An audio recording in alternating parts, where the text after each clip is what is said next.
সবাইকে কাজিরহাট বাইকারের পক্ষ থেকে স্বাগতম। বুলতা গাউসিয়া থেকে ঢাকার দিকে যাওয়ার সময় কি পরিমাণ জ্যাম পড়ছে দেখেন। এত জ্যাম আর এত ধুলাবালি, আয় হায় হায় হায়, দেখছেন না কীভাবে আসছে অটোওয়ালায়, আয় আয় হায় দিছিল মাইরা।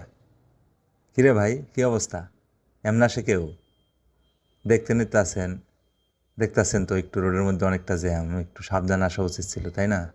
এইভাবে গাড়ি চালালে তো ভাই আপনার সামনে বাচ্চা আছে, বড় ধরনের দুর্ঘটনা ঘটে যেতে পারে না? একটু সাবধানে আসবেন আসলেও ভাই। যাই হোক, এখন যাই, কিন্তু অনেক জ্যাম পড়ছে রোডের মধ্যে। ঠিক আছে ভাই, তাহলে যান। যাই হোক, মানে জ্যাম প্রায় 3 কিলোমিটারের মতো হবে জ্যাম। আর এই পাশ দিয়ে যেই জায়গাটা দিয়ে যাইতেছি খুবই ভাঙাচোরা, অনেক খারাপ অবস্থা। আর অনেক ধুলাবালি, সবচেয়ে বড় কথা হলো অনেক বেশি ধুলাবালি, অনেকটা ধুলাবালি। তার মধ্যে একদম রোডের পাশ দিয়ে একটু রং রোড দিয়ে আমি যাইতেছি, এটা অবশ্য অপরাধ করতেছি, কিছু করার নাই। এতটা জ্যাম, মানে আমার রাইট সাইড দিয়ে যাওয়ার কোনো অপশন নাই, সেই জন্য যাইতেছি। এটা ক্ষমা দৃষ্টিতে দেখবেন একটু প্লিজ।